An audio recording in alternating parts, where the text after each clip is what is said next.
I work as a clinical advisor to the National Office for Suicide Prevention. You can hear me okay? It's a bit like the spring show here, really, isn't it? Sort of like, yeah, have to vent for your spot, or fight for your spot.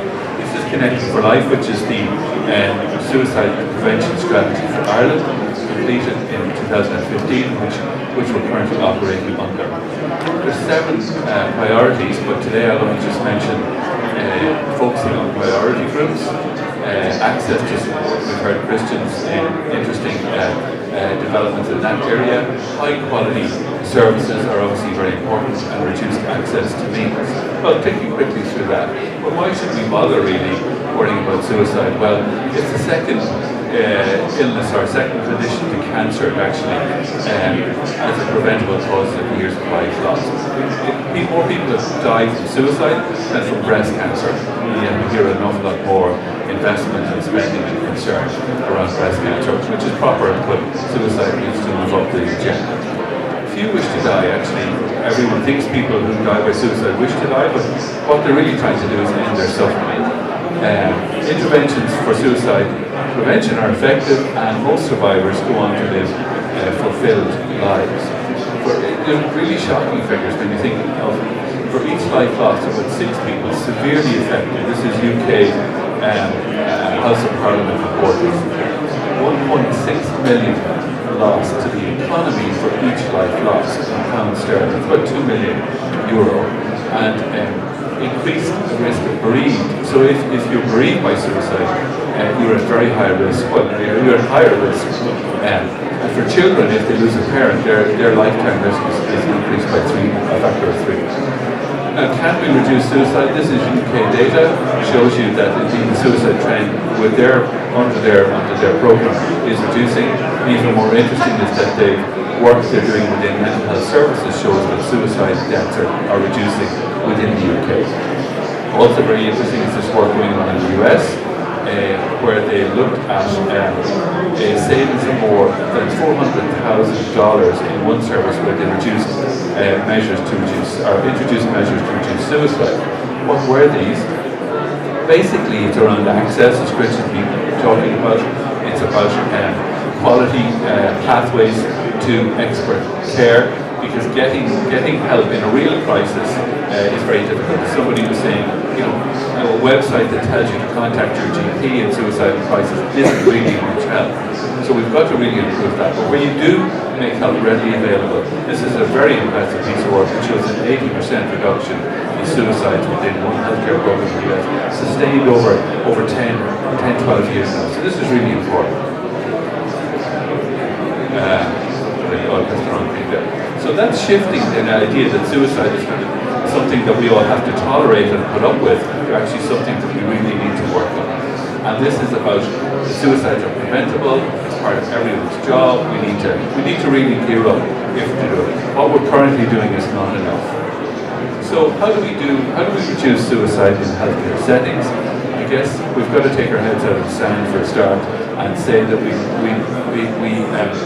the reason, I suppose, a lot of people in healthcare don't really want to do suicide prevention, and they're the people who need to take their heads out of the sand. Everyone should be able to do it, because every time we see a patient, anyone with a mental health condition or a health condition is indeed at higher risk. It's not actually burdensome. You can do it very quickly, and it's effective once staff are given the support to be able to actually do it. But it's not just, the evidence for this is limited, but there are also good safety recommendations we can put in place. The Joint Commission is a health quality organisation, and they have a recent paper on how we can change our systems to help and prevent suicide. The summary of that says basically we need to screen people and assess them in more detail. We need to look after people in a safe but also in a therapeutic setting.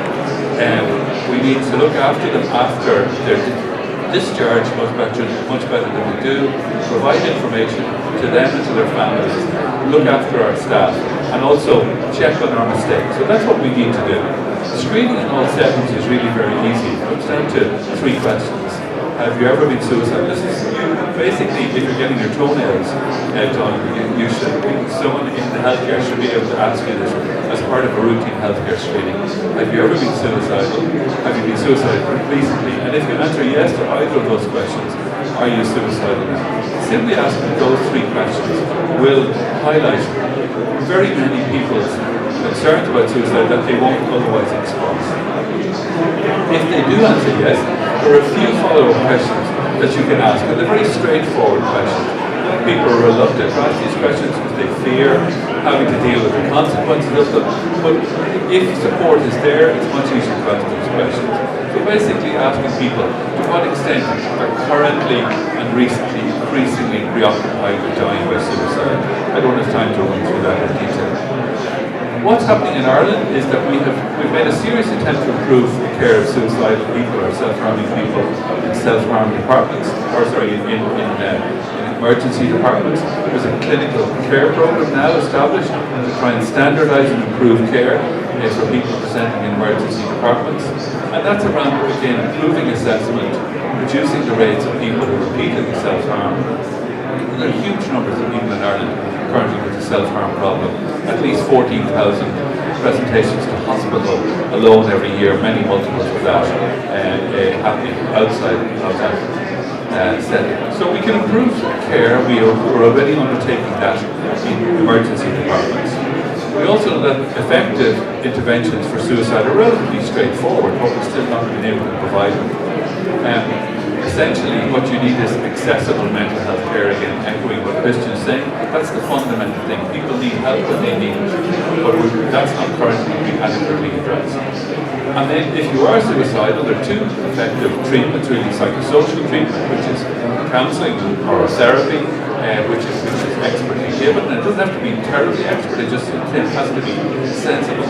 And then pharmacotherapy if you've got a comorbid mental health condition such as depression or more serious conditions than that.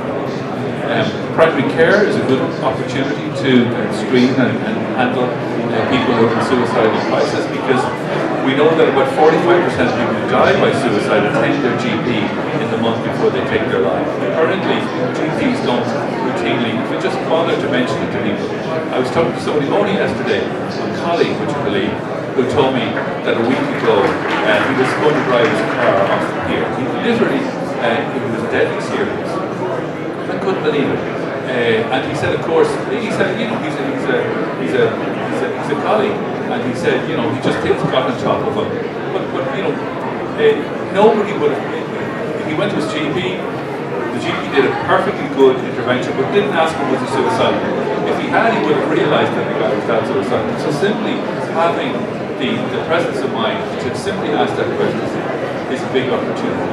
If you, in primary care, you are asked the question and you have a good relationship with your local mental health service, the outcomes are very good. So if we improve suicide assessment and give people a few skills in primary care to manage suicide crisis, how to mind yourself, how to make yourself safe until you get more expert help, that's all they need. Obviously we need to do alcohol as well.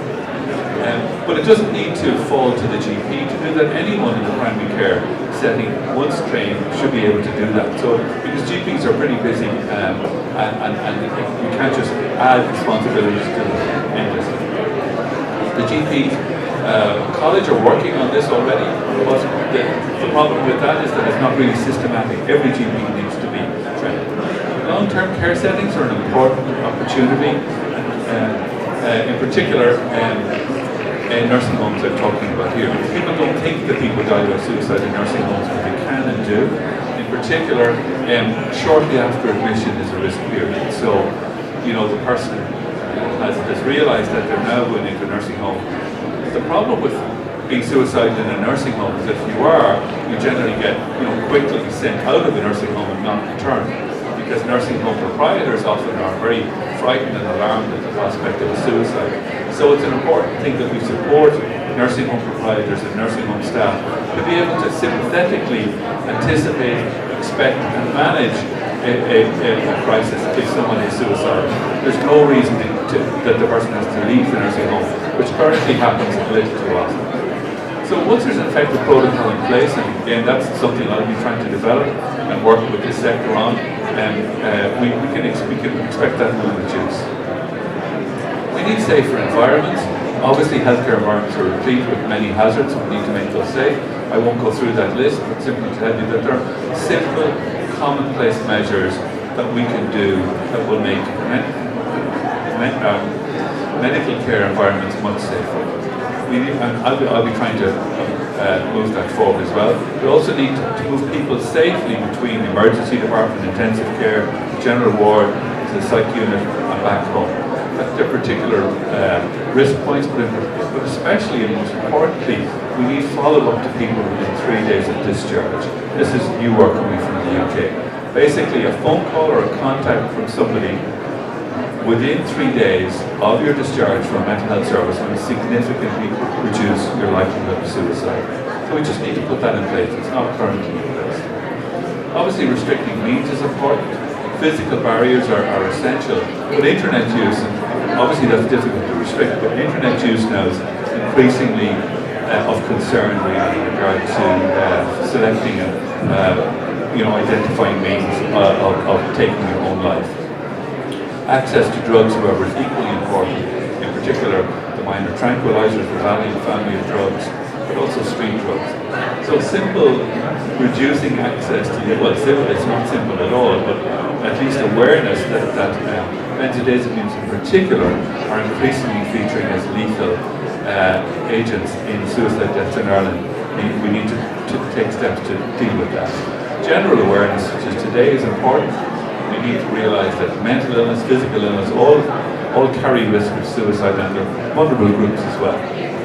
Things you wouldn't expect increase your suicide risk include arthritis, asthma, cancer, chronic pain, cardiovascular disease, epilepsy, etc., HIV, headache, Parkinson's, hemodialysis, Alzheimer's. The list is quite long. It's not a complete list. So that leads us to the question of training.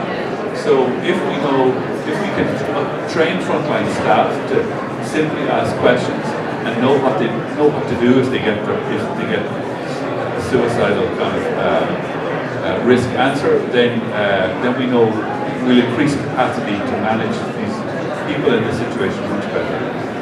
There are simple trainings available, and if you want to look at the NOSC website, you'll find out where these trainings can be made available to you or your staff. Performance improvement is the last piece, which is really basically looking at how we will study suicide deaths in Ireland. That's a matter now that's going to become increasingly important in the next year or two, where we will see what there are lessons that we can learn from the current suicide deaths that we can apply across the system. Looking after ourselves is very important. Healthcare workers, as I've just given you an example, are particularly, it's noted that we are at higher risk of suicide, mainly because we conceal our illnesses, we don't look for help, and we're often overworked, overburdened, and very stressed. There's really growing concern about this. I mean, as recently as 2014, Jan did a feature on this.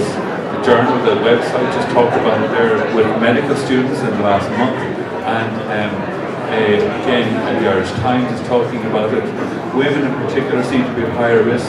The Lancet had an editorial there in January of this year highlighting the risk to doctors, nurses, other healthcare workers. So there are employee assistance schemes in the HSE, and there's a very important sick doctor scheme for doctors. I'm not sure what's out there for nurses, and I think there needs to be more out there for nurses in particular, because they're a very large group of healthcare workers and they're at risk. So I guess what I'm really saying to say is that this won't work without involvement and leadership and support from people across the healthcare sector. So I'll be knocking on people's doors to try and get your interest and involvement into the future. So thank you very much.